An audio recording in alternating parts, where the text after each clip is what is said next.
안녕하세요. 치과의사 등판 플라치과 대표원장 고양이과 전문의 홍동환입니다. 자, 지금부터 오늘의 주제를 지식인의 공략 한번 해보겠습니다.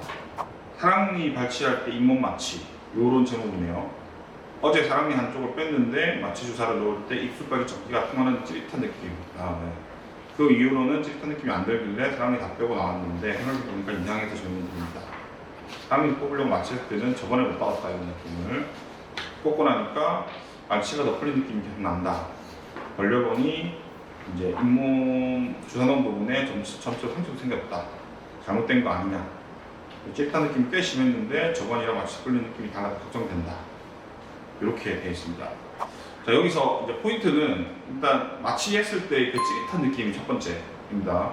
그러니까 마취했을 때 찌릿한 느낌은 들 수 있습니다. 그러니까 마취 중에서 두 가지 마취가 있습니다. 두 가지 마취. 첫 번째는 이제 침륜 마취. 그러니까 조직에다가 이걸 퍼뜨려가지고 그냥 스며들듯이 간접적으로 마취를 하는 방법이 있고요. 그 다음에 이제 블럭 마취, 전달 마취라고 해가지고 트렁크, 소위 메인 트렁크 주변으로 이제 마취제를 쏴가지고 그 트렁크 마취가 되니까 쫙 가지들이 다 전달되면서 마취가 되는 그 두 가지 마취가 있거든요. 특히 위하고 아래에 사람이 할 때는 위에 같은 경우에는 침륜 마취로 대부분 됩니다. 그게 가능한 이유가 이제 뼈가 약간 좀 약해요. 그리고 침투가 잘 됩니다. 그래서 침륜 마취로 간접적으로 전달해도 충분히 마취가 되는데 아래 같은 경우에는 뼈가 굉장히 단단합니다. 그래서 하치조 신경이라고 하는 이렇게 나오는 신경이 있는데 그 신경을 직접 마취를 해야 돼요. 예, 요새는 뭐 본래 드릴을 통해서 하는 경우도 여러 가지가 있지만 기본적인 저희 정석은 블럭 마취입니다. 그래서 블럭 마취라고 해서 전달 마취 요 안쪽에 이런 식으로 쏴가지고 전달 마취를 하는데 저희 방법이 있어요. 이렇게 그 하악지 여기 턱 중간에 위치를 잡아가지고 여기 교환면보다 1cm 위쪽으로 거기 딱 쏴가지고 놓으면 거기가 신경이 들어가는 지점이 됩니다. 그래서 그 주변으로 이제 약을 딱 놓고 쏴는 거죠. 그러면 이제 신경 직접적으로 마취가 되거든요. 근데 요때 신경 근처에 가는데 마치 신경을 살짝 건드리거나 뭐 주사가 신경을 찌를 수도 있겠죠. 그리고 혹은 너무 가까이 해서 그 주사의 성분이 너무 직접적으로 닿아버리게 되면 이렇게 찌릿한 느낌이 들 수 있어요. 그러면 찌릿한 느낌을 들었을 때 어떻게 되느냐.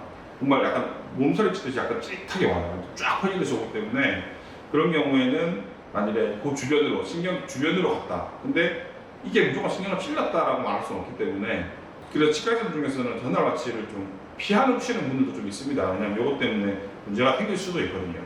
그래서 사장님 마취했을 때 찌릿한 느낌 들 수 있습니다. 특히 전달 마취할 때, 아래쪽 전달 마취할 때 들 수 있어요. 두 번째, 이전에 안 받았다. 그러니까 위치에 따라 다르겠죠. 그러니까 충분히 약간 거리를 두고 천천히 전달 마취가 됐다고 하면 안 받았겠지만 마치 선생님이 컨디션이 좋아서 딱 직접적으로 신경을 거쳐갔다. 그러면 오히려 그렇게 될 수도 있어요. 또 이게 마취가 덜 풀렸을 때 어떠냐. 그러니까 마취가 덜 풀릴 수 있죠. 그러니까 만약에 신경을 직접적으로 찔렀다 라고 하면은 신경이 100% 회복되지 않을 수 있습니다. 근데 정말 드물게 이 전달 마취를 하고 나서 이쪽이 감각이 딱 마취가 덜 풀린 느낌이 남는 경우가 있어요. 정말 대부분은 회복이 되지만 정말 일부는 남아서 쭉 가는 경우가 있습니다. 그래서 그럴 위험성이 있어요. 위험성이 있지만 이게 없으면 침륜 마취만 가지고 저희가 이런 뼈 속에 있는 사랑니를 빼거나 그런 걸 치료할 때 너무 아프기 때문에 꼭 필요한 방법이긴 합니다. 그리고 주사 넣은 부분에 피가 났다. 그러니까 자은 점이 있다. 이거는 그 헤마토마라고 해가지고 조그맣게 그냥 피가 맺힌 겁니다, 속에. 그러니까 이게 수술하다 보면 거기를 갖다가 좀 세게 당기면 이렇게 동그랗게 볼록해가지고 빨간색이 저 점처럼 이렇게 튀어나오는 게 있거든요. 거기에 이제 피가 맺힌 거예요. 그러니까 주사를 찔렀다가 빼면서 피가 살짝 맺히니까 거기에 피가 맺히면서 이제 갈색 점 같은 게 생긴 건데 그건 없어집니다. 없어지고 그리고 딱 흡수예요, 흡수. 그래서 그러면 잘못된 거 아닙니다. 잘못된 거 아니고 충분히 일어날 수 있는 얘기고 오히려 그때 그 원장님 컨디션이 좋아서 딱 그 신경을 다이렉트로 찾았다라고 하는 게 좀 더 낫고 마취 풀린 느낌이 좀 다르다라고 하는 거는 좀 지켜봐야 됩니다. 이건 무조건 오케이라고 말할 수는 없어요. 근데 대부분은 돌아옵니다. 그리고 예를 들어서 문제가 생긴다고 하더라도 아예 감각이 없거나 그런 건 아니고 한 7, 80 정도로까지는 대부분 회복되니까, 그러니까 대부분이라고 하는 게 일부 중에서 대부분 회복되니까 너무 걱정하지 마시고 원장님이랑 꼭 상의해가지고 경과 지켜보시면 큰 문제는 아닐 거라고 생각됩니다. 그래서 사랑니는 전문이어가지고 좀 신나서 말을 했는데 자, 잇몸 마취는 정리하면 건달 마취와 이제 침륜 마취 두 가지가 있습니다. 침륜 마취는 간접적으로 하는 마취고, 건달 마취는 직접 큰 트렁크를 하는 마취이기 때문에 신경에 찌릿한 느낌을 받을 수 있고, 그것 때문에 막 바로 문제가 생기거나 그러진 않습니다. 다만 문제가 좀 오랫동안 지속될 수는 있어요. 그래서 그거는 참고하시고, 이런 일이 있으면 이런 걸 염두에 두고 진료를 받으시면 좀 더 부담 없이, 겁 없이 진료 받으실 수 있을 것 같습니다.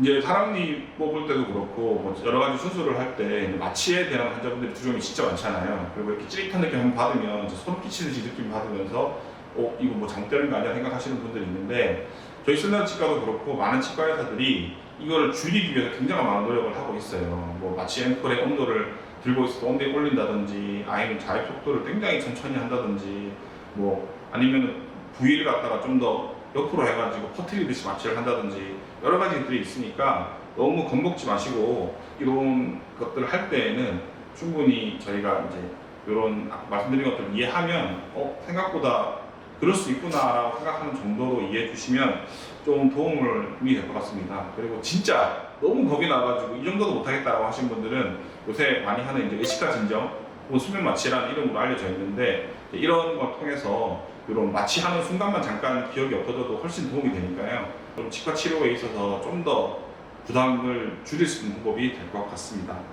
치과 치료 받을 때 너무 그런 마취에 대한 부담 없이, 그리고 마취하더라도 지금 설명드린 걸 기억하셔가지고 뭐 별거 아니다, 오히려 나를 좀 안 아프게 하기 위한 거라고 생각해 주시면 이제 치과 의사분도 그렇고 환자분도 그렇고 좀 더 마음이 편할 것 같습니다.